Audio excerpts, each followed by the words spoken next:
प्रतिष्ठिता मनो मे वाचि प्रतिष्ठितम्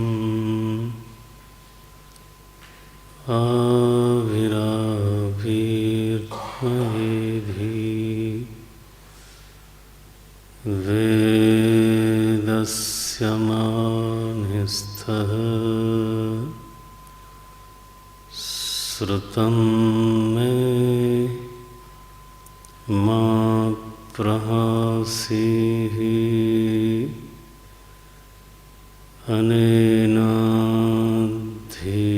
अनेनाधीतेन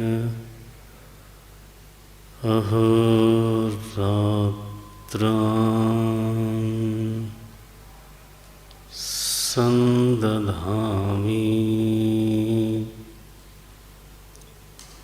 श्रुतं वदिष्यामि सत्यं वदिष्यामि तन्माम् अवतु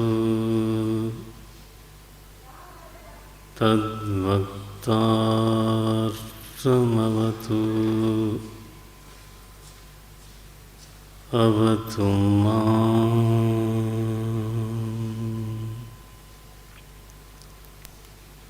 अवतु वक्तारम्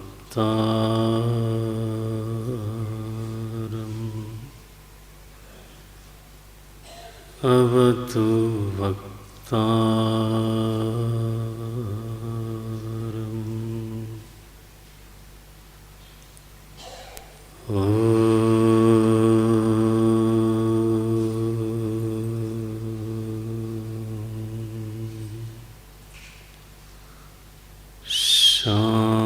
शान्तिः शान्तिः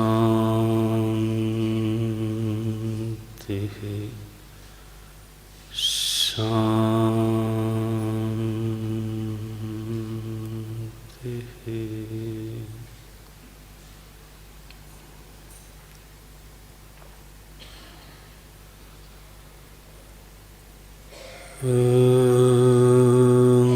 पार्थाय प्रतिबोधितां भगवता नारायणेन स्वयं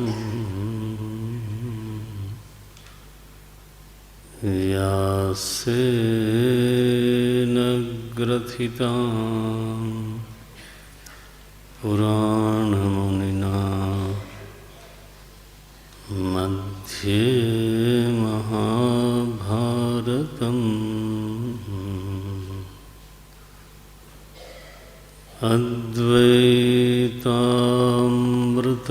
अद्वैतामृतवर्षिणीं भगवतीम्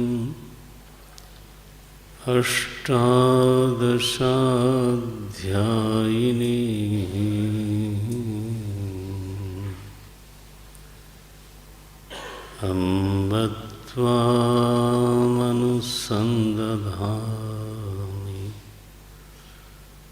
भगवद्गीते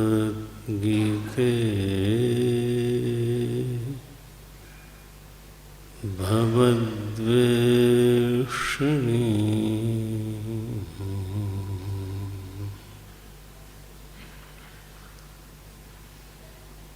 प्रपन्नपारिजाताय स्तोत्रवेत्रैकपाणये ज्ञानमुद्राय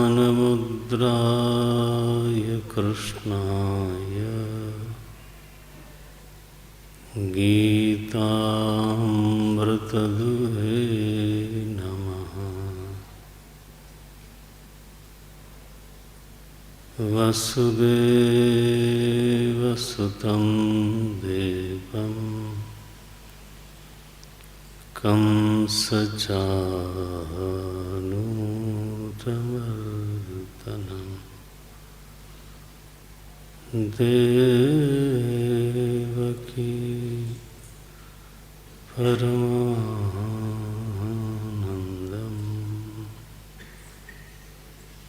कृष्णं वन्दे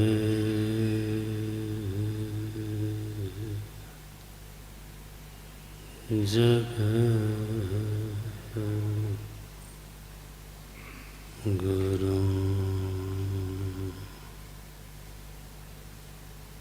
कृष्णं वन्दे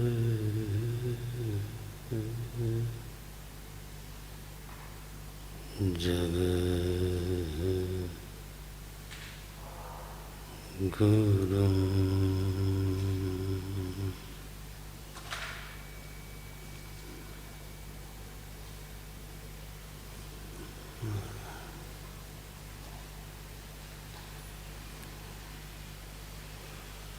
चौदहवें श्लोक से पाठ करेंगे।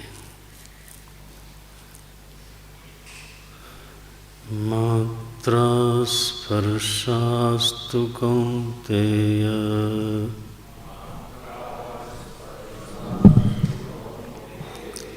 शीतोष्णसुखदुःखदाः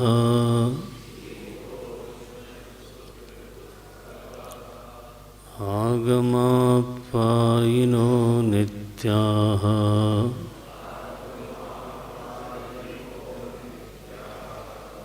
तांस् तितिक्षस्व भारत।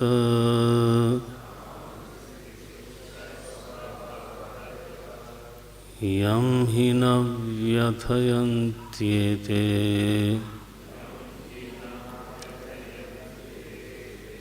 पुरुषं पुरुषर्षभ।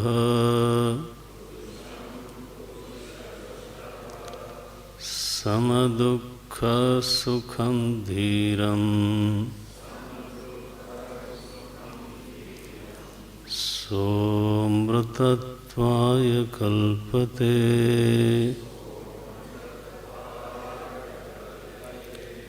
नासतो विद्यते भावः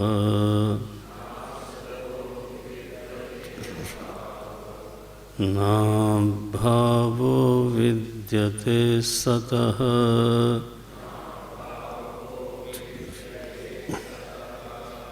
उभयोरपि दृष्टोऽन्तः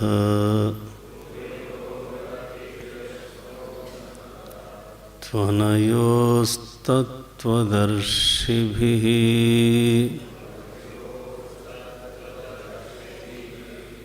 त्वनयोस्तत्त्वदर्शिभिः।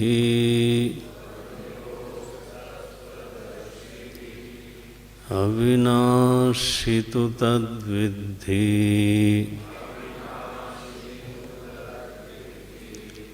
येन सर्वमिदं ततम्।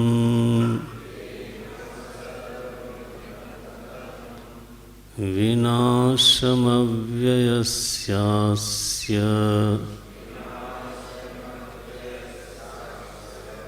न कश्चित् कर्तुमर्हति।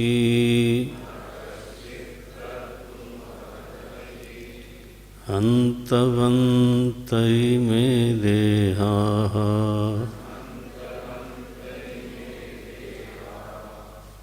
नित्यस्योक्ता शरीरिणः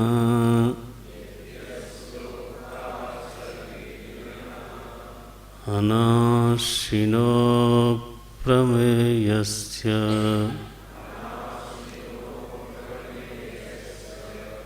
तस्मात् युध्यस्व भारत।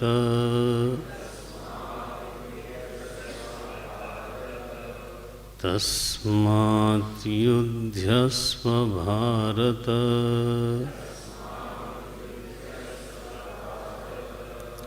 येनं वेत्ति हन्तारम् यश्चैनं मन्यते हतम्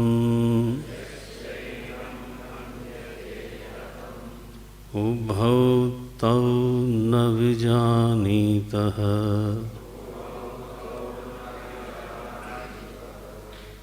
नायं हन्ति न हन्यते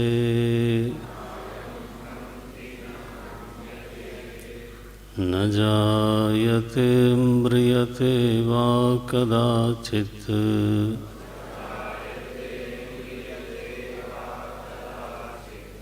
नायं भूत्वा भविता वा न भूयः।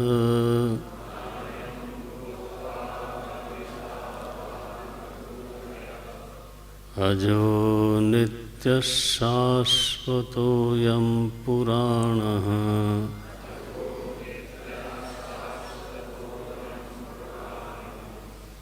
न हन्यते हन्यमाने शरीरे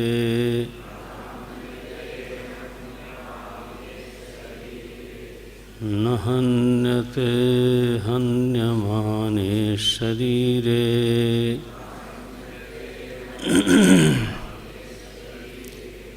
वेदा विनाशिनं नित्यम् येनमजमव्ययम्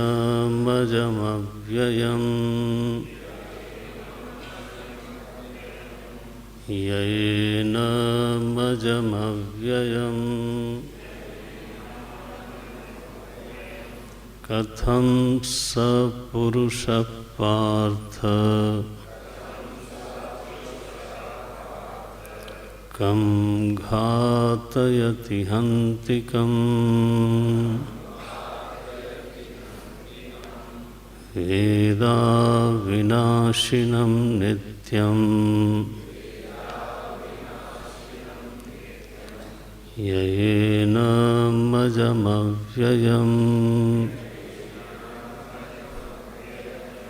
कथं स पुरुषः पार्थ कं घातयति हन्तिकम्। वासांसि जीर्णानि यथा विहाय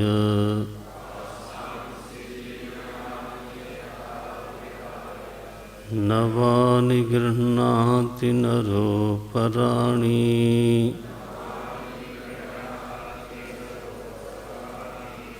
तथा शरीराणि विहाय जीर्णानि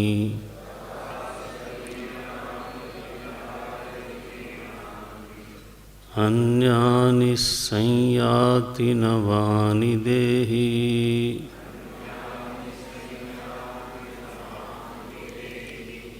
अन्यानि संयाति नवानि देहि।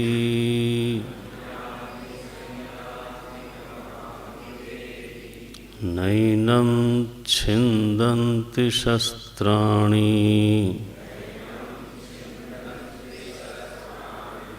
नैनं दहति पावकः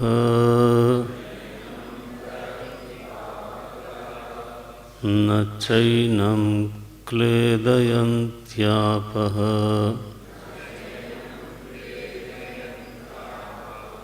न शोषयति मारुतः न शोषयति मारुतः अच्छेद्यो यमदाह्योऽयम्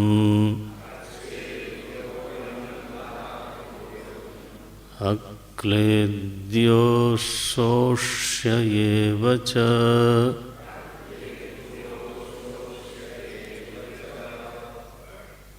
अच्छेद्यो यमदाह्योऽयम्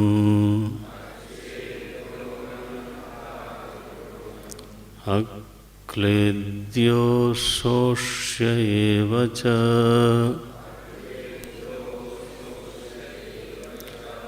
नित्यः सर्वगतस्थाणुः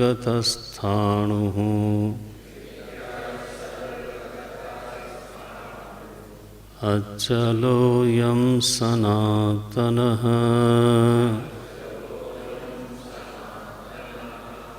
अचलोऽयं सनातनः अव्यक्तोऽयमचिन्त्योऽयम् अव्यक्तोऽयमचिन्त्योऽयम् अविकार्योऽयमुच्यते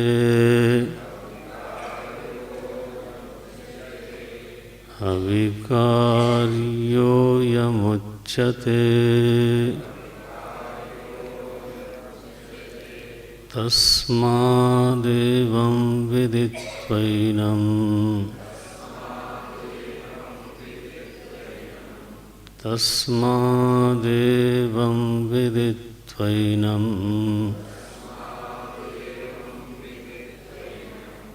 नानुशोचितुमर्हसि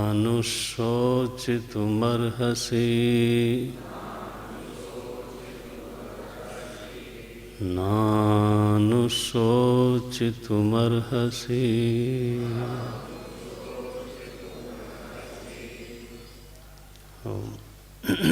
मोबाइल बंद कर दें कृपया।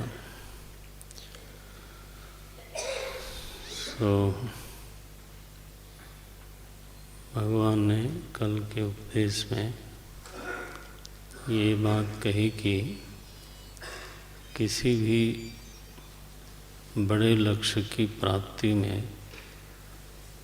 जो एक सबसे बड़ा साधन है वो है तितिक्षा। इसको मन में अंडरलाइन करना चाहिए। माने एक मनुष्य में धीरत्व की सिद्धि होनी चाहिए, धीर होना चाहिए। धीर शब्द का प्रायः अर्थ लिया जाता है जिसके पास धैर्य है, लेकिन धीर शब्द का तो व्युत्पत्त्यर्थ है, मुख्य रूप से जो उसका अर्थ है वो है धीहि विद्यते यस्य, जिसके पास अच्छी बुद्धि हो, जिसके पास अच्छा विवेक हो। धीरः माने धीमान, जिसके पास अच्छा विवेक है उसको धीर बोलते हैं। और इसी धीर शब्द का अर्थ धैर्य भी होता है।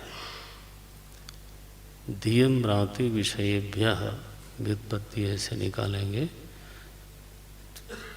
धियम राति विषयेभ्यः सधीरः, माने जो हमारे सामने प्राप्त परिस्थिति है, यदि किसी में इतनी सामर्थ्य प्रकट हो जाए, धीरे धीरे करके यदि वो इतना समर्थ हो जाए कि जो परिस्थिति सामने है उससे अपनी बुद्धि को तटस्थ रख सके, दूर रख सके, विषय को हटाना, परिस्थिति को हटाना हमारे वश में होता नहीं।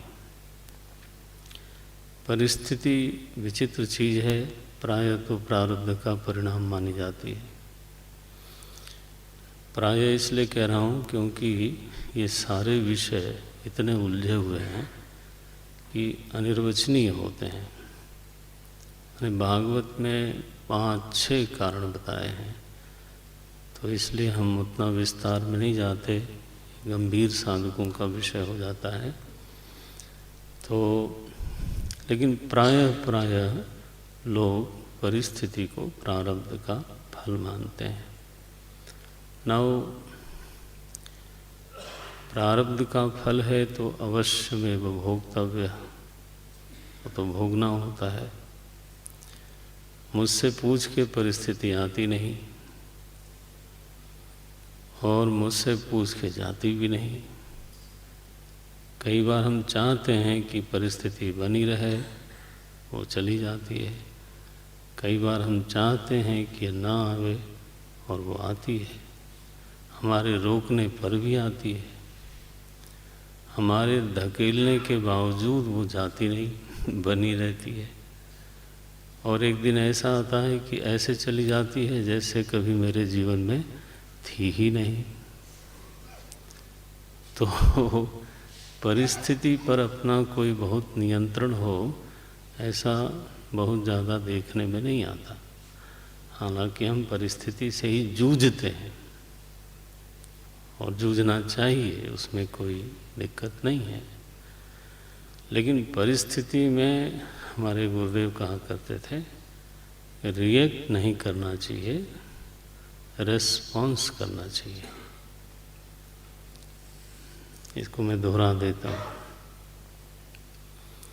वी जनरली रिएक्ट, ऐसा गुरुदेव कहा करते थे। We generally react, we hardly act. तो हम लोग एक्शन कम, रिएक्शन ज़्यादा करते हैं। रेस्पॉन्सेस कम होते हैं, रिएक्शंस ज़्यादा होते हैं। और रिएक्शंस का मतलब होता है कि जो मेरा व्यवहार परिस्थिति में आवेश के कारण होता है, जिस व्यवहार को हमने सोच समझ के नहीं किया, आवेश में किया, तो I have not chosen the time, I have not chosen the place, I have not chosen the mode of reaction, it came out. अब इट केम आउट तो आप उस समय बिल्कुल पराधीन, लाचार, परतंत्र थे। आपने वो बोल दिया जो आपको नहीं बोलना है, आपने वो कर दिया जो आपको नहीं करना चाहिए। बात सहसा करी, हाँ, सहसा करी पछताहि विमूढ़ा। तो ये केवट निषाद राज की सभा में तो एक बूढ़े ने ये बात कही थी। छींक आई ना किसी को, तो वो छींक पर उसने कहा कि देखो भाई, युद्ध नहीं होगा।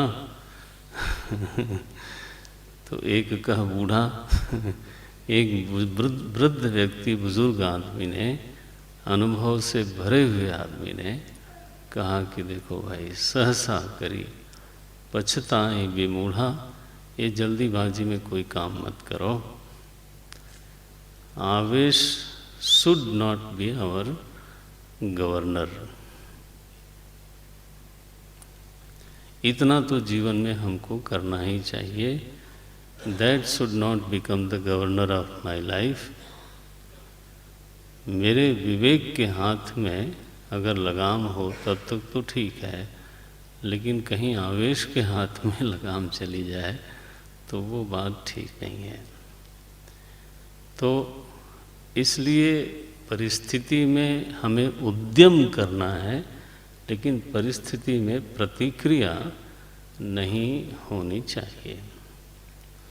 एनीवे, और वो तभी होता है, आवेश से बचत तभी होती है जब हम अपने को थोड़ा तटस्थ रखने में समर्थ हो जाते हैं। तो उसी को धीरज कहते हैं। धियम राति विषयेभ्यः, विषय से अपनी बुद्धि को थोड़ा दूर रख सकें, हटा के रख सकें, ऐसा जब कोई कर ले जाता है तब उसके भीतर धीरज आता है।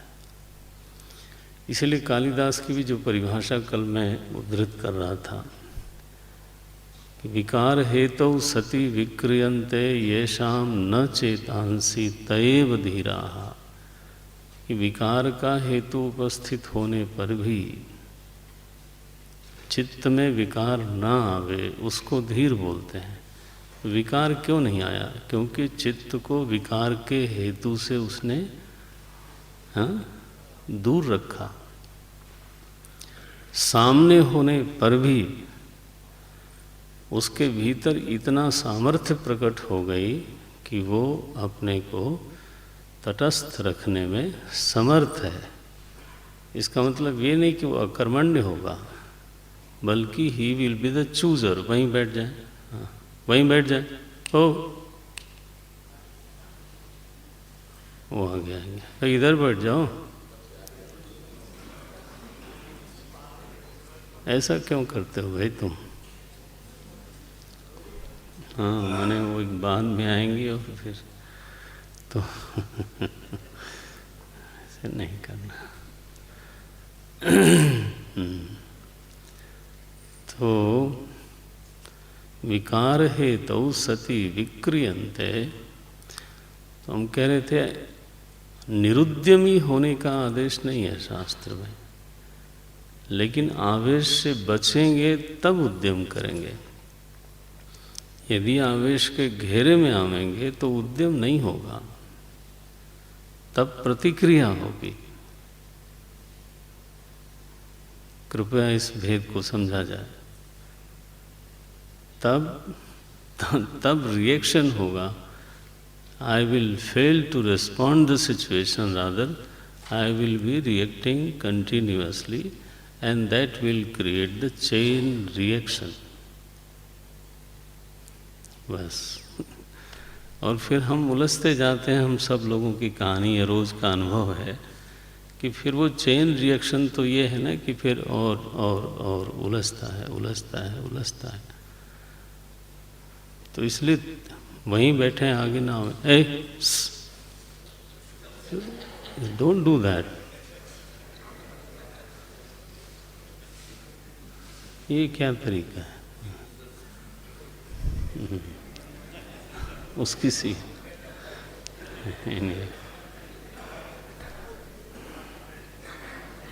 तो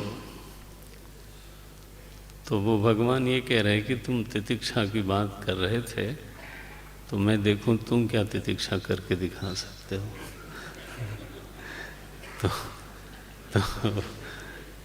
तो ठीक है। अब ऐसे ही होता है। मालिक साहब तो उनकी उपस्थिति में ही सब कुछ होता है, तो वो हर पल ही कुछ खिलवाड़ करते रहते हैं, है ना? तो ये भी एक खिलवाड़ है। आपकी मौज जैसी।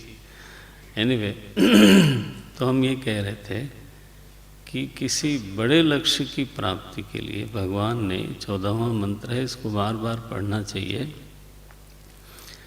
किसी बड़े लक्ष्य की प्राप्ति के लिए मनुष्य को निश्चित रूप से तितिक्षा को एक बहुत बड़ा साधन समझना चाहिए।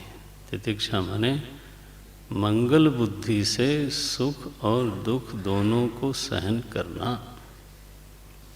मंगल बुद्धि से, केवल सहन करना नहीं। अब मैं इसी बात को थोड़ा बल दे देता हूँ। काम में आने की बात है तो समय थोड़ा दे ही देता हूँ इस पर। देखो, जब हम उपवास करते हैं तो भूख नहीं लगती, ऐसा थोड़ा होता है। भूख लगती है, बल्कि कल उपवास है तो आज ही शुरू हो जाती है। आई टेल यू, कल कई तो हमारे ऐसे महापुरुष हैं कि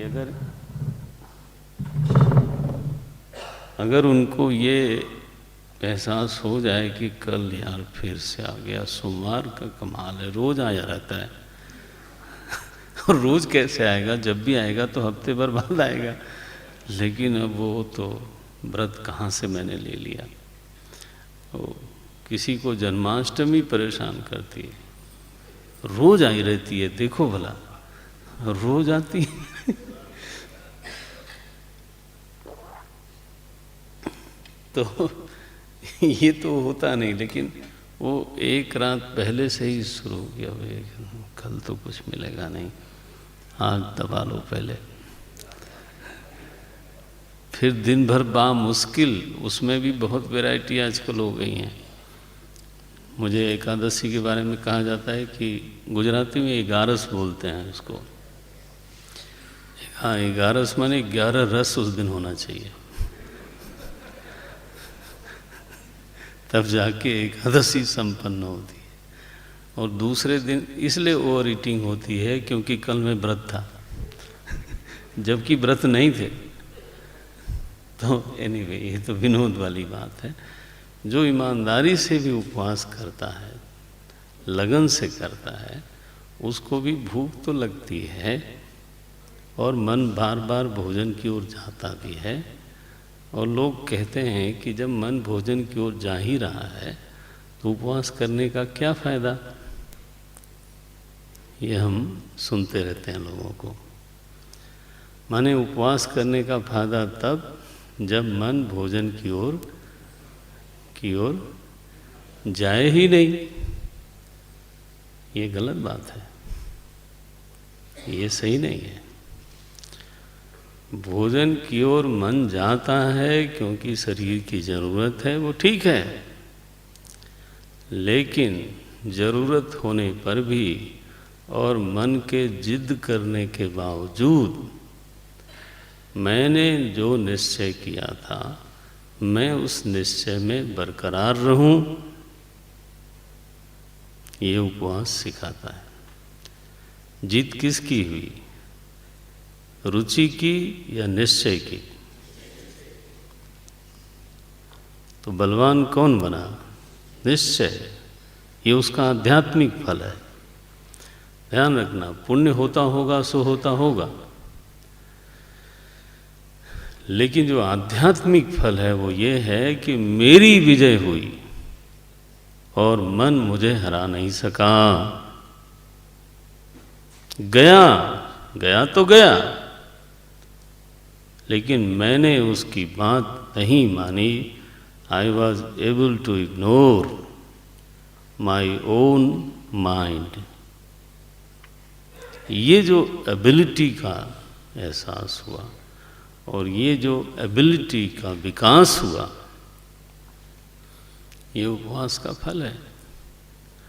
तो अब वो निरर्थक करें तो गड़बड़ हो जाती है, लेकिन मंगल दर्शन पूर्वक कि उपवास करने से मुझे पुण्य भी होगा, उपवास करने से मेरे भीतर आध्यात्मिक शक्तियाँ भी जागृत होती हैं, तो भूख सताती है लेकिन उसको हम सहते हैं मंगल दर्शन करते हुए।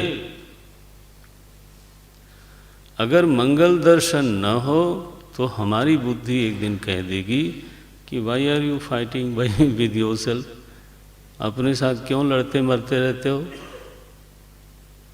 ये तब बुद्धि एक दिन कह देगी कि तुम निरर्थक काम करते रहते हो।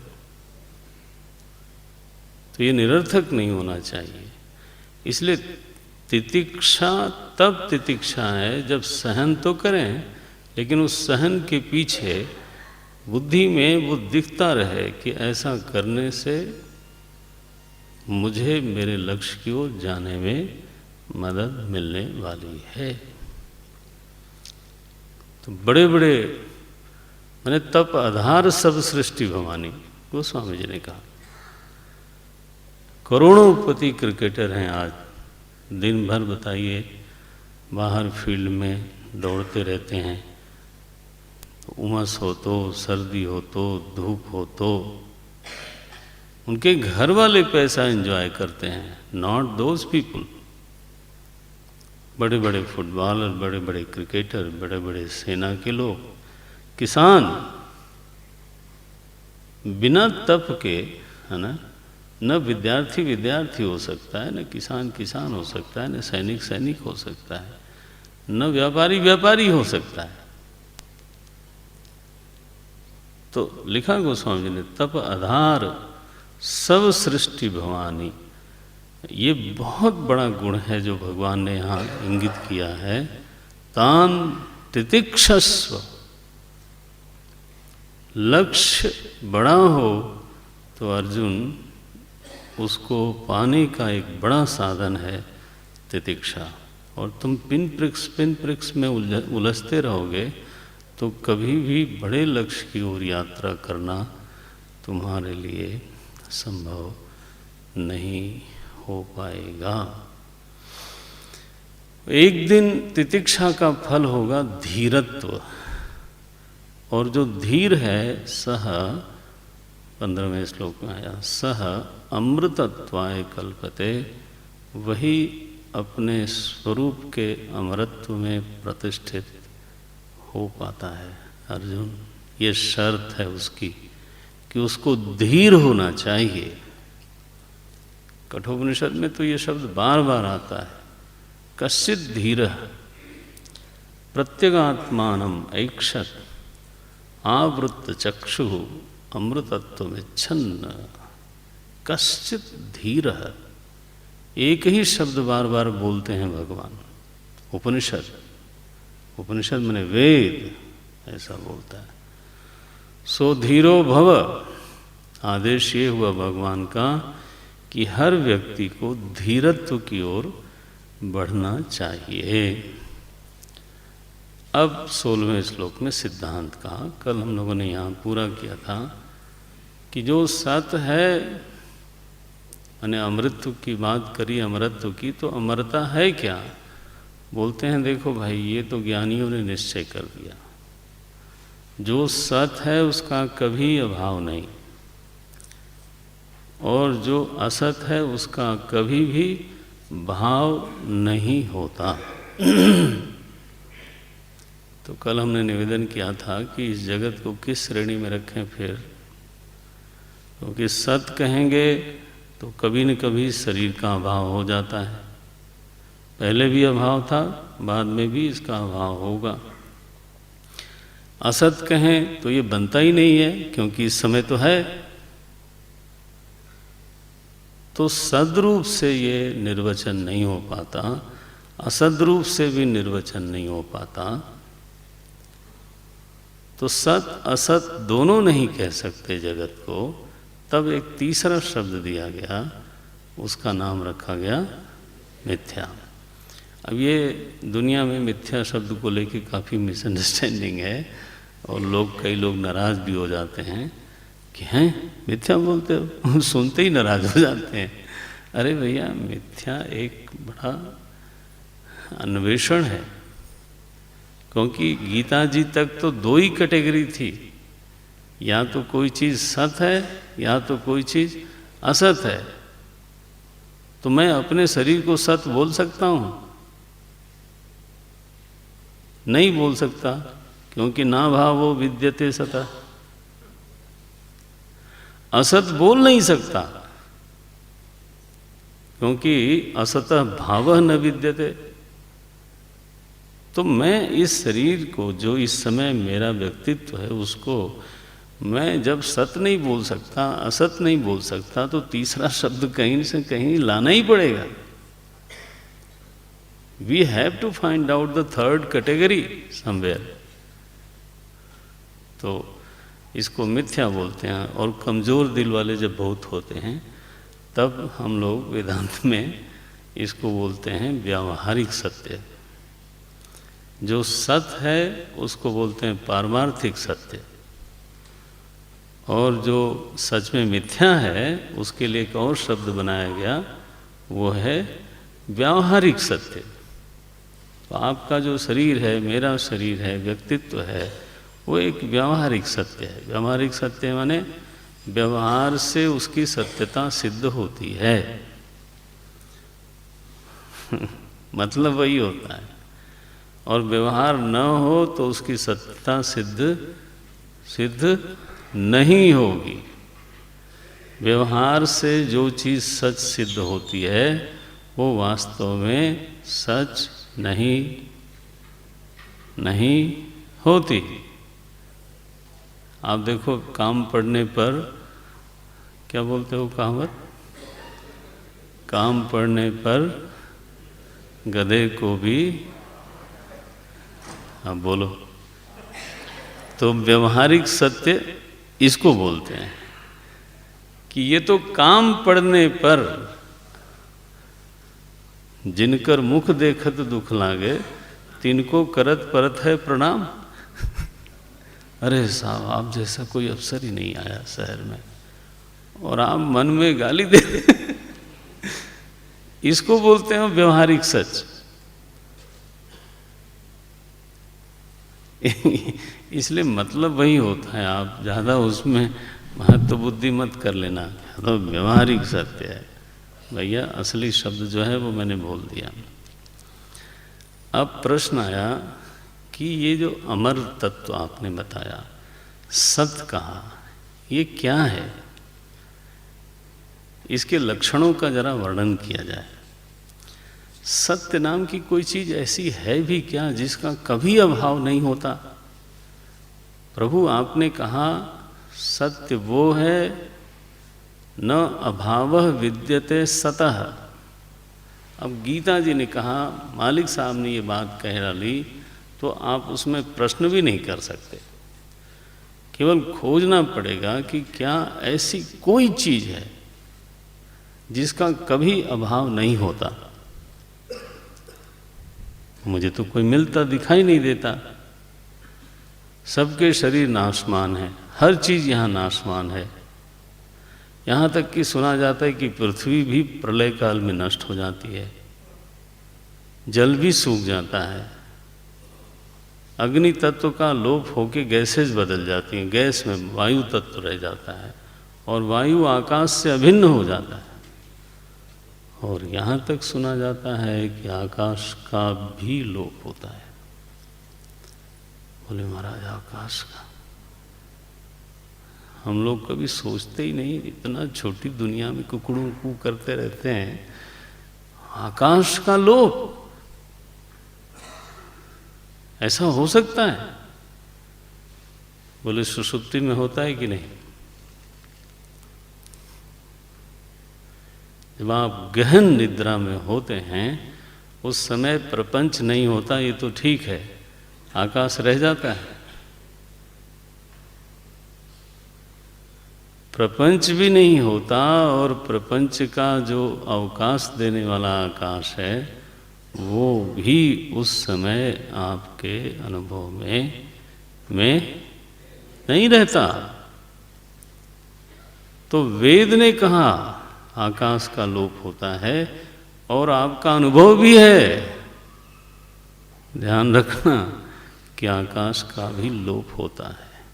तो जब हर चीज का लोप हो रहा है, फिर प्रभु आप ऐसा कैसे बोलते हो कि एक ऐसी चीज है जिसका अभाव कभी नहीं होता?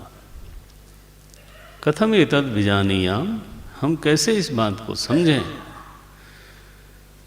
अब भगवान समझाते हैं प्यार से, गंभीरता से। बोले सुनो अर्जुन, अविनाशी कौन हो सकता है, कौन है, उसका लक्षण सुनो। हम लोगों के लिए एक म्यूजिकल वर्ड नहीं है केवल ये, इट इज दी रियलिटी। अविनाशी नाम की एक चीज है। क्या है वो? बोलते हैं अविनाशी तु तद विद्धि, 17वां श्लोक है, आप देखिएगा। अविनाशी तु तद विद्धि ये न सर्वम इदम ततम विनाशम अव्ययस्य अस्य न कश्चित कर्तुम अर्हति। अब ये शब्द हैं भगवान के। मैं जब ये श्लोक बोलता हूँ तो मुझे याद आता है IIT कानपुर में, तो मैं शायद हफ्ते में 1 या 2 बार जाता था। वहाँ उपनिषद पढ़ने का मन हो गया लोगों को, और संयोग से मैं उस समय कानपुर में था।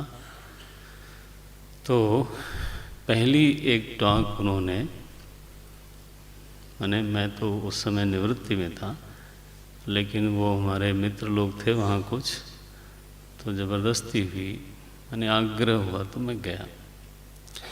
तो मैंने इसी बिंदु पर थोड़ी बात करी।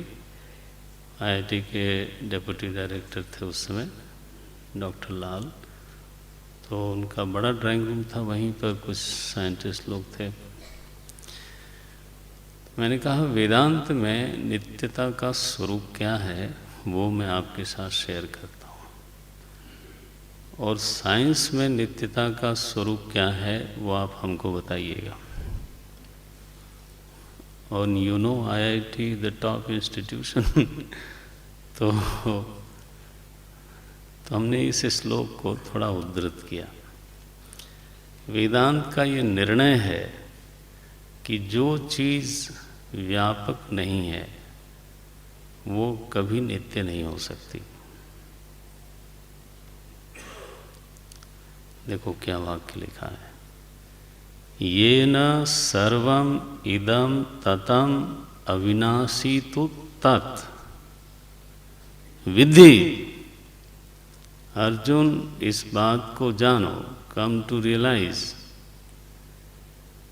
विद्धि, इस बात को जानो, ये ना कोई ऐसी चीज है जिसके द्वारा इदम सर्वम ततम, जो इदम इदम है, अब आपका पूरा ध्यान चाहिए, हाँ, जो इदम इदम है वो सब का सब जिसके द्वारा व्याप्त है, उस व्यापक तत्व को अविनाशी कहते हैं। व्याप्य तत्व को नहीं, ध्यान रहे, व्याप्य को नहीं बल्कि व्यापक को अविनाशी कहते हैं। तो कोई भी परिच्छिन्न वस्तु हो, क्षुद्र वस्तु हो, छोटी वस्तु हो, अल्प वस्तु हो, उसको कभी अविनाशी नहीं कहते। तो चूंकि सभा वैज्ञानिक लोगों की थी, मैंने कहा जब आपने कहा कि एटम नित्य है तो तभी गीता जी से विरोध हो गया था,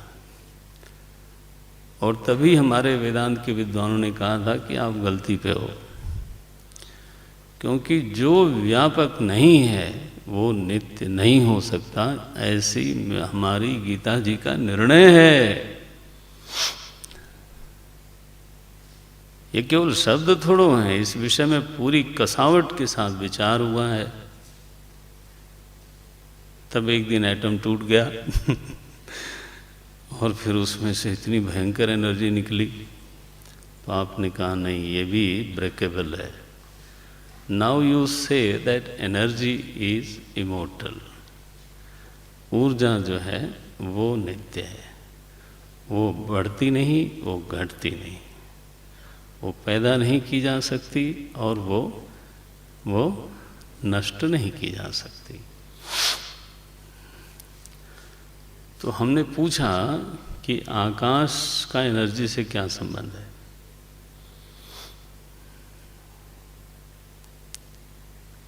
एनर्जी पार्टिकल्स में होती है, वो उनका पॉकेट है। आकाश में कोई पार्टिकल नहीं होता, आकाश स्वयं, हाँ। तो आकाश एनर्जी से बना है या नहीं? सब चीज यस एनर्जी से बना है। Potential energy gets converted into kinetic energy. जो पोटेंशियल एनर्जी है वही बाद में पदार्थ बनता है, पदार्थ फिर कन्वर्ट होता है। ऐसा हम लोगों को बताया जाता है, आप ही लोग बताते हो। हमें बताओ आकाश एनर्जी से बना है या नहीं? तो बात आई कि नहीं, आकाश तो ऐसी स्थिति है इसलिए आप निश्चित जानो कि ये भी अभी तक का स्टेटमेंट है, किसी दिन ये बदल जाना चाहिए, बदल जाएगा। क्योंकि गीता जी का निर्णय ऐसा है, जिसके द्वारा सब व्याप्त है वो नित्य है। अच्छा, इसमें एक सरल सूत्र करके अब आगे बढ़ते हैं। इससे एक विचार करने का आपको सूत्र मिलता है। देखो क्या नियम है कि जो कारण है वो कार्य से ज़्यादा स्थायी होता है। जैसे घट से मिट्टी स्थायी है, ठीक है? जैसे घट से मिट्टी स्थायी भी है, व्यापक भी है। बनता है, बनता है।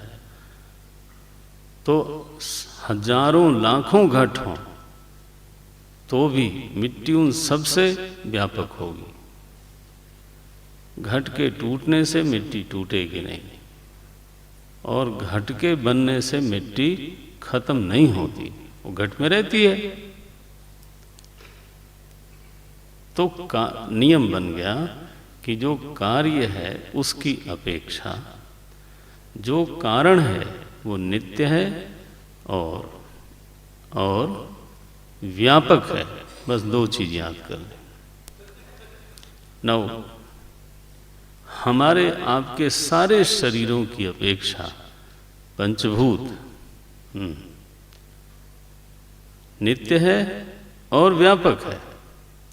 ध्यान रखना, संपूर्ण कारण से कार्य नहीं बनता, सारे सोने से गहना नहीं बनता, सारी मिट्टी से घट नहीं बनता, सारे पंचभूत से शरीर नहीं बनते। एक छोटा सा अंश पंचभूत का है जिससे हम सब लोगों के शरीर बने हैं। कारण बहुत व्यापक होता है और हमेशा कार्य की अपेक्षा नित्य होता है, स्थायी होता है। Please remember this equation. आप और हम ब्रह्म विद्या पढ़ रहे हैं तो ये स्वेटर बुन करके नहीं पढ़ सकते।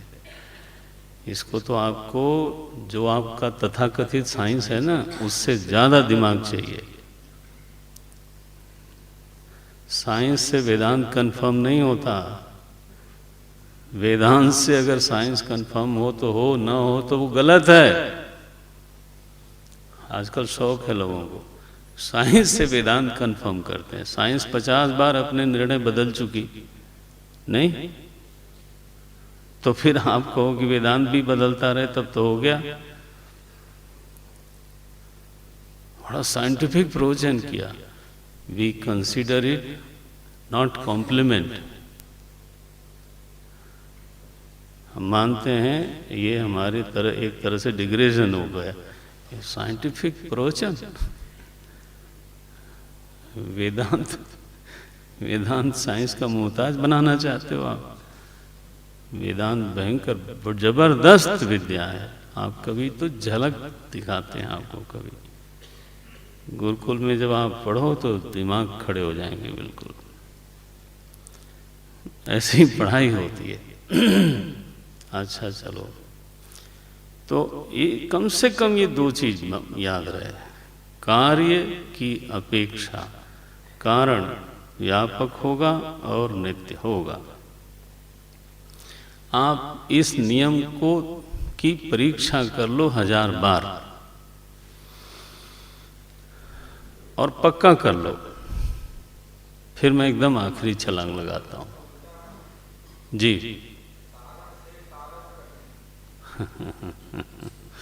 वो प्रसंग दूसरा है, वो प्रसंग दूसरा है, वो वेदांत का प्रसंग नहीं है।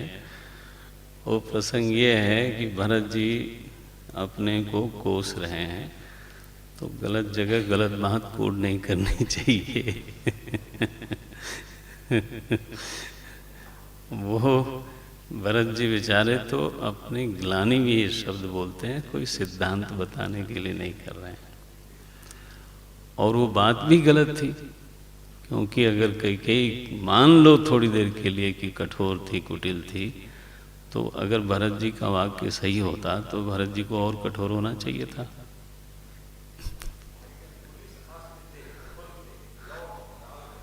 ठीक बात है, लेकिन आप देखो भला कि भरत जी कठोर थे क्या? कैकेयी के कार्य थे ना, फिर गलत वाक्य बोला ना उन्होंने। तो आदमी जब ग्लानि में बोल रहा हो तो उसके वाक्य को केवल इतना लेना चाहिए कि वो बहुत दुखी थे, उसका अर्थ सिद्धांत बताना नहीं होता है। माने जरा सावधान रखें, कर विचार करते समय हमेशा सावधान रखें। इस नियम को कोई काट के दिखावे, चैलेंज है कि आभूषण की अपेक्षा सोना नित्य होगा कि नहीं होगा। चुनौती है कि घट की अपेक्षा मिट्टी नित्य होगी कि नहीं होगी। होगी, कैसे नहीं होगी? नित्य भी होगी और व्यापक भी होगी। कोई इस नियम को हिला ही नहीं सकता। ना हो, इसको आगे बढ़ाओ। जो सबका कारण होगा वो सर्वव्यापक होगा कि नहीं? होना चाहिए। और जो सबका कारण होगा वो नित्य होगा कि नहीं? होगा। और वो, अब ध्यान रखना एक एक शब्द का, और वो स्वयं अकारण होगा कि नहीं? क्योंकि वो सबका कारण है तो उसका खुद का कोई कारण नहीं होना चाहिए, नहीं तो फिर वो भी कार्य हो गया। तो बना। अब ऐसा हम बोलते हैं वाक्य, जो सबका कारण होगा वो स्वयं अकारण होगा, नित्य होगा, व्यापक होगा। तीन बात। स्वयं अकारण होगा इसका मतलब है स्वतः सिद्ध होगा, बिना कारण के ही जो स्वतः सिद्ध है वही अकारण है। जो सबका कारण है, स्वयं अकारण है, उसकी उत्पत्ति कभी नहीं हुई। ठीक? अगर उत्पत्ति होगी तो वो किसी कारण से होगी। ध्यान रखना। तो जब मैं कहता हूं कि स्वयं अकारण होगा, इट सेज अ वॉल्यूम। इसका बहुत बड़ा मतलब होता है कि एक स्वतः सिद्ध सत्ता है जो सबका कारण है, पूरे प्रपंच का। वो स्वतः सिद्ध है, स्वयं अकारण है, नित्य है, व्यापक है। व्यापक किस में? व्यापक किस में? अपने सारे कार्य में। मिट्टी घट में व्यापक होती है, स्वर्ण आभूषण में व्यापक होता है, पंचभूत आपके शरीर में व्यापक होता है। माने क्या? कारण अपने कार्य में व्याप्त होता है। तो व्यापक है, नित्य है और स्वतः सिद्ध है। कम से कम तीन बात।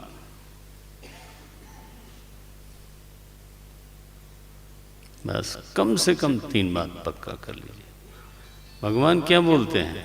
नाम नहीं लिया कि उसका नाम राम है कि कृष्ण है कि शंकर है कि दुर्गा है, क्या है। कोई नाम नहीं ले रहे हैं भगवान। साफ साफ एक वाक्य बोलते हैं, ये न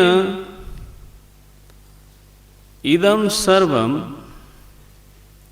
ततम, ततम माने व्याप्तम, ये न इदम सर्वम ततम तत् अविनाशी विद्धि। अर्जुन, उसको बोलते हैं अविनाशी।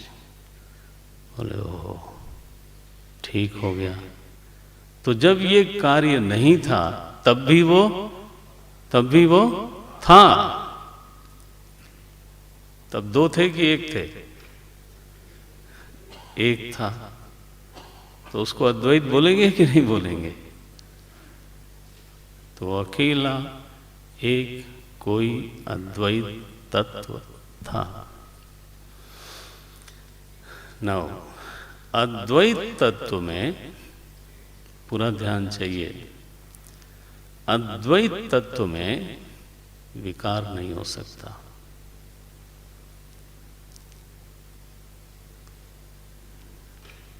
क्यों नहीं हो सकता? क्योंकि विकार हमेशा दूसरों के कारण होता है जी। लोहे में भी जो जंग लगती है ना, वो दूसरों के कारण लगती है।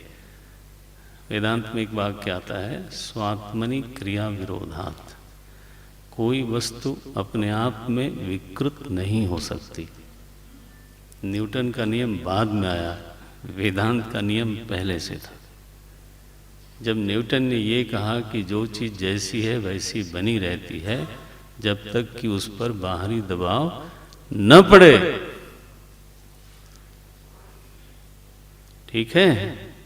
तो जब दूसरा है ही नहीं मूल में, जब दूसरा है ही नहीं, तब उसमें विकार कैसे होगा? तो अब चौथा नंबर ले लेना, वो नित्य है, वो व्यापक है, वो स्वतः सिद्ध है। तीन तो हमने बोल दिया था, चौथा वो निर्विकार है। निर्विकार है, अव्यय है। निर्विकार माने अव्यय। देखो शब्द गीता जी का, उसी श्लोक को देखो अगर ग्रंथ हो आपके पास। विनाशम अव्ययस्य, ये मोती हैं प्रभु जी, विचार करोगे आपको तो ये ऐसे शब्द नहीं दे दिए गए हैं, बड़े बड़े उठा के एक श्लोक बना दिया गया। No no no, these are the rational निष्पत्ति, एक लॉजिकल जो रिजल्ट्स निकलते हैं वो हैं शब्द ये। तो अविनाशी वह चीज है जो सबका कारण है, स्वयं अकारण है, नित्य है, व्यापक है और अव्यय है। क्योंकि व्यय करने के लिए वहाँ दूसरी कोई चीज नहीं है, निर्विकार सत्ता है। जब उसमें विकार नहीं हो सकता तो उसका विनाश तो हो ही कैसे सकता है? भगवान बोलते हैं विनाशम अस्य न कश्चित कर्तुम अर्हसि। अर्जुन, इसका विनाश करने में कोई समर्थ नहीं है। बोले यस प्रभु। कुछ समझ में आता है कि जरूर अगर कोई नित्य वस्तु है तो उसको ऐसा होना चाहिए, वो सबका कारण हो, मूल हो, स्वयं अकारण हो,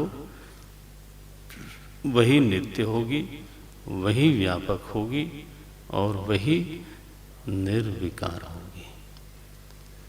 बोले महाराज उसका नाम क्या है?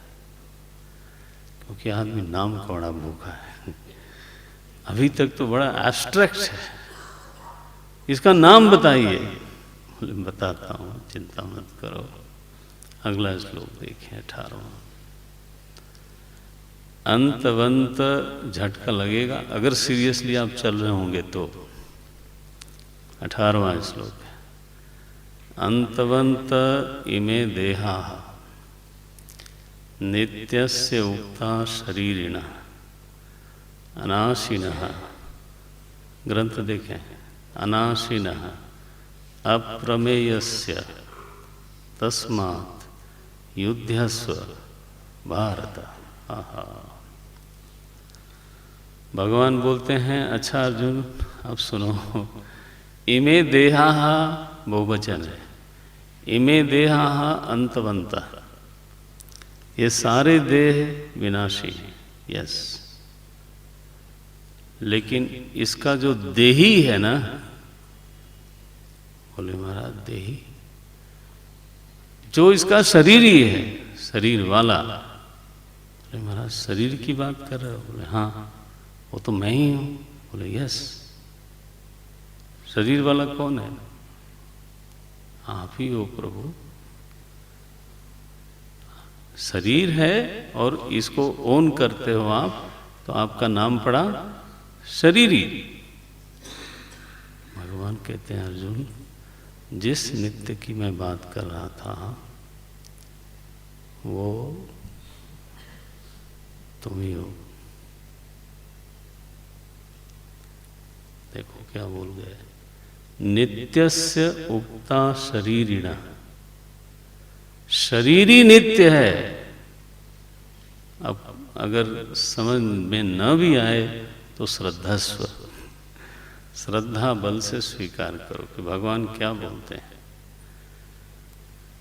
शरीरी नित्य है मतलब अविनाशी है, मतलब व्यापक है, मतलब स्वतः सिद्ध है, मतलब निर्विकार अव्यय है। गुड। क्या मुझको ऐसा लगता है? मुझको लगता है कि मैं व्यापक हूं। बोले नहीं, बस this is the big gap कि आप असल में ये हो और अनुभव मैं करता हूं 3.5 हाथ। मैं कितना बड़ा? बोले 3.5 हाथ। और अगर घर में खाना खिलाने वाले लोग अच्छे ही हों तो संभव है अपने हाथ से तो 3.5 ही रहेगा, लेकिन हाँ इंच टेप में बढ़ता जाएगा और फिर संभव है कि एक छोटा मोटा विराट रूप ले ले। डॉक्टर लोग देखते ही पहला वचन बोलते हैं, क्या बोलते हैं आजकल? वजन कम करो। पहला वेद वचन है, रिड्यूस योर वेट। अरे भैया इतना आसान किधर है, जाता ही नहीं वो। मैंने पानी पीने से भी बढ़ता दिखाई देता है, क्या किया जाए। तो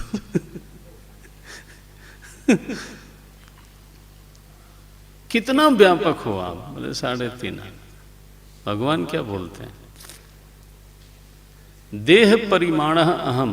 देह का जितना परिमाण है उतना ही मैं हूं, यह हमारा अनुभव है। और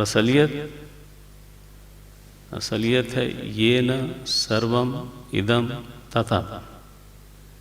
कहाँ असलियत और कहाँ हमारा अनुभव? हम हर बात पर विकृत हो जाते हैं और भगवान कहते तुम अव्यय हो। भगवान कहते हैं तुम व्यापक हो, तुम नित्य हो, तुम स्वतः सिद्ध हो। शब्द क्या देते हैं? अनाशिना। अविनाशी की जगह पर क्या लिखा? अनाशिना। अप्रमेयस्य। अप्रमेय माने होता है कभी दृश्य नहीं होता, हमेशा दृष्टा रहता है। कभी दृश्य नहीं होता, दृष्टा रहता है। प्रमेय माने दृश्य, अप्रमेय माने दृष्टा, कभी दृश्य नहीं होने वाला। अर्जुन तुम्हारी असलियत यह है कि तुम दृष्टा मात्र हो, कभी दृश्य नहीं बनते। लेकिन तुमने दृश्य के साथ, दृश्य रूप शरीर के साथ, दृश्य रूप बुद्धि के साथ अपने को जोड़ लिया और देह का जो आकार है वो मेरा आकार, और देह की जो क्रिया है वो मेरी क्रिया, और देह का जो रंग रूप है हाँ वो मेरा रंग रूप। इस भ्रम में पड़े हो। देह के उद्भव अभिभव को अपना उद्भव अभिभव मानते हो। तुम हो अप्रमेय दृष्टा, लेकिन तुमने दृश्य के साथ संबंध जोड़ा है अविवेक से जुड़ा है और उसको गाढ़ा बना के रखा है। कदाचित यदि यह दृश्य और दृष्टा का अलगाव कर ले जाओ और यह अभ्यास बढ़े कि मैं केवल चेतन दृष्टा हूँ, दृष्टा का दृश्य से हमेशा ही अलगाव होता है। अपने दृष्टा स्वरूप में जितनी जैसे जैसे अवस्थिति बढ़ेगी वैसे वैसे देह और देह के धर्मों से अलगाव सिद्ध होता चला जाएगा। और जिस दिन पूरी तरह से अलग होगा तो दृष्टा निराकार भी है। ध्यान रखना, आकार दृश्य में होता है। दृष्टा निराकार भी है और दृष्टा निर्विकार भी है और दृष्टा स्वतः सिद्ध भी है। जो निराकार होता है वो व्यापक होता है।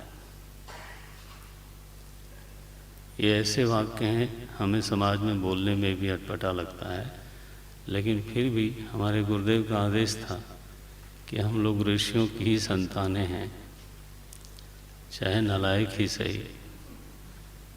इसलिए ऋषियों की संपत्ति उनकी संतानों तक पहुंचनी चाहिए। अब अगर वो लायक होंगे तो कुछ रख लेंगे, नहीं तो नहीं। अभी नहीं। और ये ध्यान रखना कि जब प्रवचन चल रहा हो तो सपने उस संत सभा नहीं सही है, ये कहानी न दोहराना। प्रश्न का अलग समय होता है, इसको तो अभी आप ग्रहण करते जाओ और अगर प्रश्न है तो जरूर नोट करो, मैं आपके लिए उपलब्ध हो जाऊंगा। तो मैं कह रहा था ध्यान रखें, उसका कारण बता रहा हूँ। प्रश्न आपके होते हैं और यहाँ कुछ 100 लोग हुए, तो मैं आपको समय देने लगूंगा तो इतने लोगों का समय, ठीक है ना, इसलिए मर्यादा ऐसी है। तो मैं कह रहा था कि निराकार हमेशा व्यापक होता है। सीमा किसको बोलते हो? साकार को ही सीमा बोलते हो, नहीं? Boundary itself create the form. Bharatvarsh का आकार क्या है? जो आकार है वो उसकी बाउंड्री है, नहीं? कल को उसकी बाउंड्री बड़ी कर दो, हाँ, तो आकार बदलेगा कि नहीं बदलेगा? आपका हमारा आकार क्या है? हमारी बाउंड्री। तो साकार होना ही ससीम है। दर्शन की बात चल रही है, धीरज रखना। ससीमता और साकार होना ये दोनों पर्यायवाची है। आकाश निराकार है इसीलिए असीम है।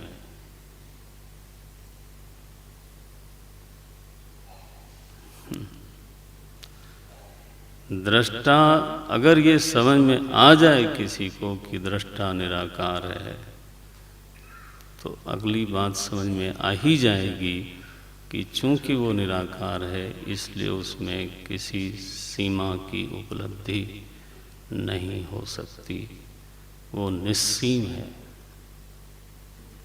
और तब भगवान का ये वचन दृष्टा में ही घट जाएगा, अविनाशी तु तद्विद्धि येन सर्वम इदम ततम।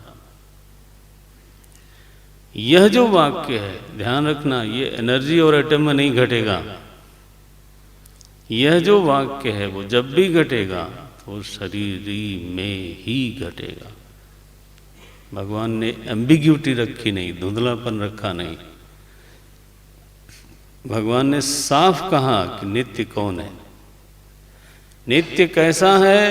पहले बोलते हैं, जो व्यापक है। और नित्य कौन है? बोले शरीर ही नित्य है। नित्यस्य शरीरिण। और वो कैसा है? बोले जो दृश्य नहीं है, अप्रमेयस्य। ये मोती, ये दूसरे अध्याय के गहनतम दर्शन हैं। ये देखो, अब ये आपकी असलियत है। अविनाशित्व अगर कहीं घट सकता है तो केवल शरीरी में, केवल दृष्टा में घटेगा और कहीं नहीं घट सकता। अंतवन्तैवे देहाः नित्यस्य उक्ता शरीरिणः अनाशिनः अप्रमेयस्य। बोले इस अपने स्वरूप में प्रतिष्ठित हो अर्जुन। इसके बाद जो प्रवृत्ति हो रही है उसको होने दो, क्योंकि रोकने वाला भी कर्ता बन के ही रोकता है। ध्यान रखना। तो यहाँ तस्मात् युद्धस्व भारत, यहाँ युद्ध का आदेश नहीं है, प्लीज। यहाँ केवल ये कहा जा रहा है कि युद्धे स्वतः एव प्रवृत्तः त्वमसि। युद्ध में तुम खुद ही प्रवृत्त हुए थे। अब जो प्रवृत्ति चल रही है उसको वैसा चलने दो। रोकने और पकड़ने वाले तुम नहीं रहोगे। प्राप्त परिस्थिति में प्राप्त स्वभाव का वर्तन होने दो। Where are you coming? तुम इसमें कहीं भी कर्ता बन करके खड़े होगे तो तुम अपने स्वरूप से गिर जाओगे। ये है तस्मात् युद्धस्व भारत। भगवान गीता में इसको बार बार बोलते हैं। इंद्रिया इंद्रियार्थेषु वर्तन्ते, गुणाः गुणेषु वर्तन्ते। ये अगर तुम रोकने और पकड़ने वाले बनोगे तो फिर हमारे एक संत बोलते थे कि ब्रेक लगाना भी ड्राइवर का ही काम होता है। गाड़ी चलाना और ब्रेक लगाना दोनों। ये न कहो कि ब्रेक लगाना अच्छा है और गाड़ी चलाने से कर्ता बन गए। नो, जब ब्रेक लगाओगे तब भी you will be driver only. तो रोकना और इजाज़त देना न, अपने स्वरूप में बैठो। स्वभाव प्राप्त परिस्थिति में वर्तन करता रहेगा। वर्तन्त इति धारयन्। बोले महाराज जो भी कहिए, लेकिन भीष्म को मारने वाला मैं बनूं? अभी अर्जुन को यह समस्या गई नहीं। द्रोणाचार्य को मैं मारूं? बोले अर्जुन तुम तत्व को आसपास तो जा पाते हो, छूते नहीं। अभी जिस तत्व की मैंने बात करी, अगर वो निर्विकार है तो निर्विकार में हंतृत्व कैसे आएगा? हंतृत्व माने कर्तृत्व, हनन क्रिया का कर्ता। अब भगवान दो चीज का खंडन करने के लिए आगे का श्लोक बोलते हैं।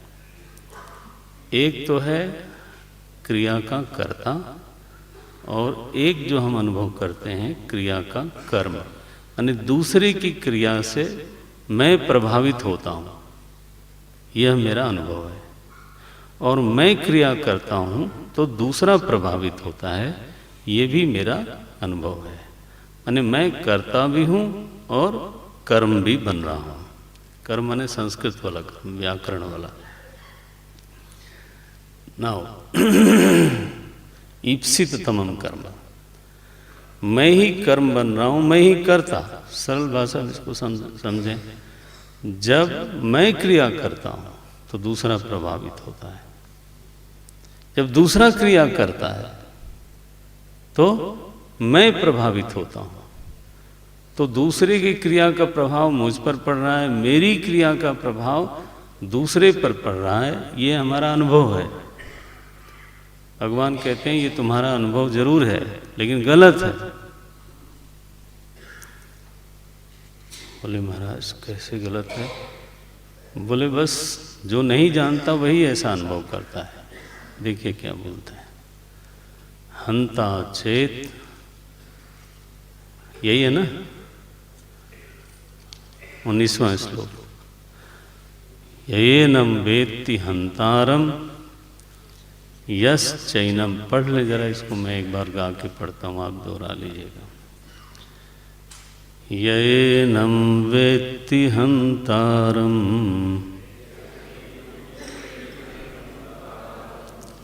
प्यार से खुल के बोला जाए, भगवान की वाणी है ये किसी संगीत राइटर की वाणी नहीं है।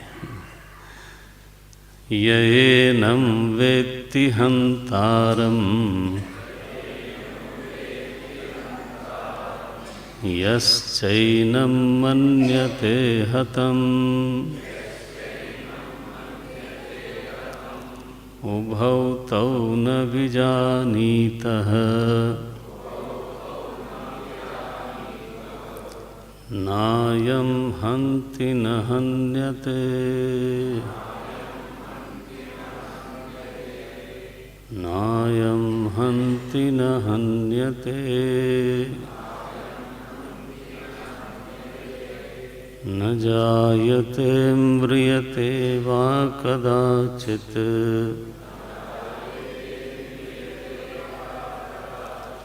नायं भूत्वा भविता वा न भूयः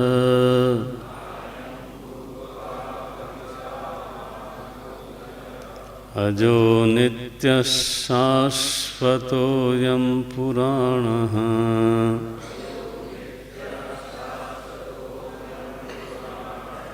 न हन्यते हन्यमाने शरीरे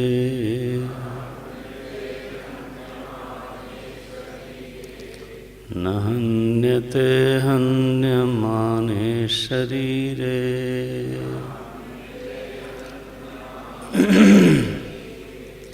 यह एनम, एनम माने आत्मानम शरीरिणम, यह एनम,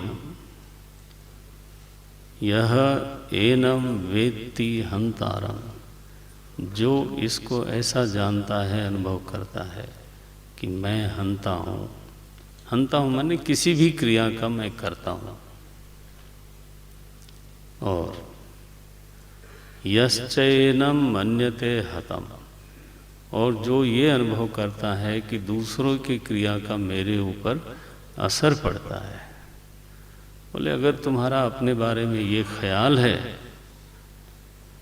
अगर तुम्हारा ये अपने बारे में अनुभव है, तो तब न विजानीता, ये दोनों के दोनों समझने वाले ना समझ हैं। अब हम सभी लोग उस कैटेगरी में आते हैं। उभौ तौ न विजानीता, आत्मा को दूर दूर तक जाना ही नहीं, ऐसा भगवान बोलते हैं। क्यों भगवान, क्यों? अयम न हन्यते, न हन्ति न हन्यते, न तो ये क्रिया का करता है, न तो इसकी दूसरे की क्रिया का इस पर असर होता है। ये तो निर्विकार सत्ता है। कर्तृत्व तो एक विकार है, कर्ता भाव एक रस नहीं है। अनुभव करके देखो, कभी कभी कर्ता भाव इतना तीव्र होता है कि दूसरे के कर्म की क्रेडिट लेना चाहता है। बड़ा मजा आता है क्रेडिट लेने का सुख। आहा, वो बेचारा जिसकी गई उसकी देखना चाहिए लेकिन चूंकि मेरी पोजीशन अलाउ करती है, तो मैं दूसरे के कर्म का श्रेय सीधे हड़प लेता हूं। क्या मिला तुमको? बोले क्रेडिट मिली। मिला क्या? हाथ में क्या आया? बोले हाथ में तो कुछ नहीं आया, श्रेय मिला। माने it is a notional satisfaction. नहीं, it is a notional satisfaction. ठीक है, वो सेटिस्फाई होने वाला कौन है? बोले कर्ता। अच्छा, और कर्ता भाव मेरा तीव्र हो और मेरे सामने मेरे कर्म का श्रेय दूसरा ले जाए, बहुत कष्ट होता है। या तो फिर झगड़ा हो जाएगा और या तो मन मार के आदमी किसी तरह से। अच्छा, अगर कर्ता भाव किसी दिन मंद हो, किसी दिन मंद हो और दूसरा क्रेडिट ले जाए, तो मन कम तड़पड़ाता है, लगता है ठीक है चलो, वैसे तो बुरा लग रहा है लेकिन नहीं नहीं नहीं, ये नहीं, तो कहते हैं ठीक है रहने दो, ले गया, लेकिन मन थोड़ा सा दुखी हुआ, दैट्स ऑल। और किसी दिन मंद कर्तृत्व हो, ले जा भैया तू ही खुश रहे, मैंने कर्म कर दिया, श्रेय किसी को और जाए अच्छा ही है। अब देखो ये तीनों बातें आती हैं। किसी दिन तो ऐसा होता है, किसी कर्म में और किसी दिन ऐसा मूड होता है कि कोई क्रेडिट ले जाए तो कोई फर्क नहीं पड़ता। किसी दिन थोड़ा क्षोभ होता है और किसी दिन तीव्र क्षोभ होता है। तो ये फ्लक्चुएशन हो रहा है कि नहीं? कर्ता भाव में फ्लक्चुएशन है। इसका मतलब है कर्तृत्व कोई ऐसी चीज नहीं है जो एक रस रहे। कर्तृत्व ऐसी चीज है जो विकृत होती रहती है, कभी मंद, कभी मध्यम, कभी तीव्र, कभी मंद, कभी मध्यम, होता रहता है। तो कर्तृत्व वही होना चाहिए जो विकारी हो। अगर ये तय हो गया कि मेरा स्वरूप निर्विकार है, अव्यय है, हाँ जी, तो अव्यय में फ्लक्चुएशन कैसे? अव्यय दृष्टा में, निर्विकार चेतन दृष्टा में कर्तृत्व नाम का विकार झूठा है। क्रिया होती है इंद्रियों से और आरोप लगता है आत्मा के ऊपर। दर्शन क्रिया होती है नेत्र से, आरोप लगता है आत्मा में, और फिर कहते हैं हम मैंने देखा। चलन क्रिया होती है पैर में, श्रेय लेता है, श्रेय क्या लिखता है? आरोप होता है आत्मा में, मैं चला। नारायण। जानने की क्रिया होती है बुद्धि में, आरोप होता है मैंने जाना। जी, दूसरे की क्रिया का आरोप हो रहा है दृष्टा में। इस आरोप से जो अलग रह जाए वो कैसे कर्ता बनेगा? वो नहीं बन सकता। इसलिए न हन्ति न हन्यते, और जो निर्विकार है उस पर किसी की क्रिया का असर भी नहीं होता। असर होता है शरीर पर, असर होगा इंद्रियों पर, असर होगा मन पे, असर होगा बुद्धि पे, लेकिन उस असर का आरोप होगा।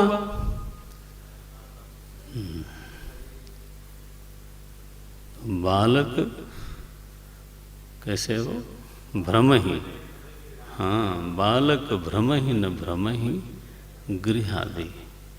बालक घूमता है, क्रिया घूमने की बालक में हो रही है, आरोप कहाँ करता है? ये सारे घर घूम रहे हैं। ये तो यह संभव मत समझना कि क्रिया कहीं और हो रही है और आरोप कहीं और हो रहा है। ट्रेन चलती है, लगता है सारे पेड़ भाग रहे हैं। बादल भागता है, लगता है चंद्रमा भाग रहा है। तो यह बिल्कुल स्वाभाविक है, रोज के जीवन में देखा जाता है कि क्रिया कहीं और हो रही है और दिखती कहीं और है। इसी तरह से क्रिया हो रही है इंद्रियों में, क्रिया हो रही है अंतःकरण बुद्धि में, और आरोप लगता है दृष्टा आत्मा में। और जो आरोप ग्रस्त है वो अज्ञानी है, और जो आरोप मुक्त हो गया वो ज्ञानी है। तो भगवान कहते हैं जब तक तुमको ऐसा लगता रहेगा कि मैं हनन करने वाला हूं और दूसरे की हनन क्रिया भी मेरे ऊपर घटती है, न विजानीता, तुमने तब तक अपने स्वरूप को हे साधक नहीं पहचाना। मापदंड दे दिया। किसी को बाहरी आदमी सर्टिफाई नहीं करेगा कि ये ज्ञानी है कि अज्ञानी है। आप स्वयं देखो कि आप अपने को कर्ता अनुभव करते हो या नहीं। दूसरे की क्रिया आप पर असर कर रही है या नहीं। अगर कर रही है तो अभी अज्ञान कटा नहीं, और अगर नहीं कर रही है तो मैं अपने स्वरूप में हूं, शुद्ध स्वरूप में हूं। अर्जुन, ये तुम्हारी असलियत है। तुम क्या बने बैठे हो और हो क्या। गालिब का कभी मैंने एक शेर सुनाया होगा, वो सुना के पूरा करता हूँ, दोहराता हूँ। बहुत बढ़िया शेर है, वेदांत का शेर है। बोलते हैं, ध्यान देना,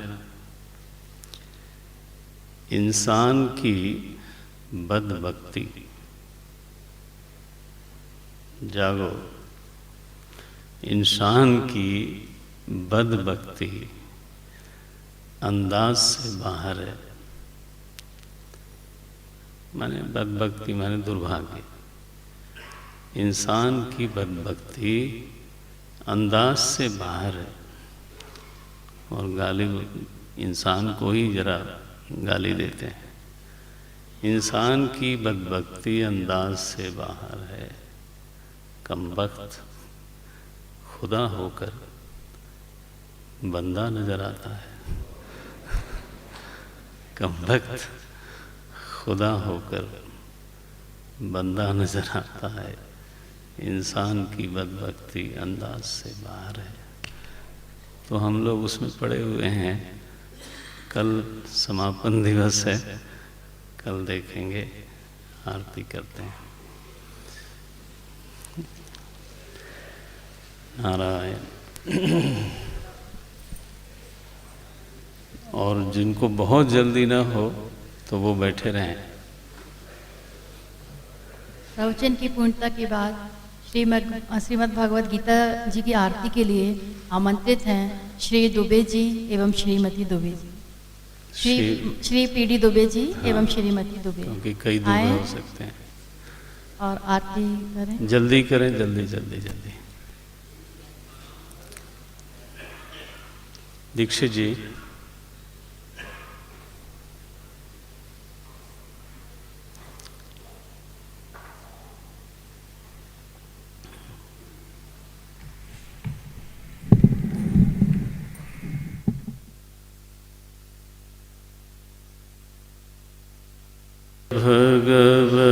भगवद्गीते अम्ब जय भगवद्गीते हरिय कमल विहारिणि सुंदर सुपुनि अम्ब जय भगवद्गीते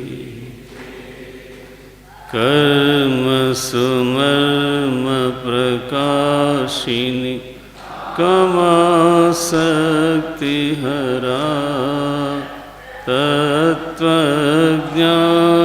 विकाशिनी विद्या ब्रह्म परा अम्ब जय भगवद्गीते निश्चल भक्ति विधान निर्मल मलहारी शरण रहस्य प्रदायिनी सब विधि सुखकारी अम्ब जय भगवद गीते राग द्वेष विदारि कारिणी मोद सदा भव भय हारिणी तारिणी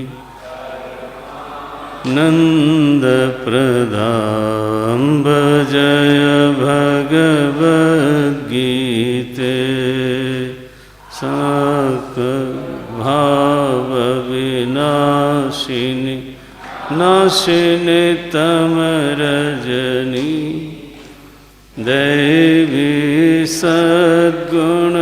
सद्गुणदायिनी हरिरसिका सजनी अम्ब जय समता त्याग सिखावनी हरिमुख की बानी सकल शास्त्र की स्वामिनी श्रुतियों की रानी अम्ब जय दया सुधा बरसावनी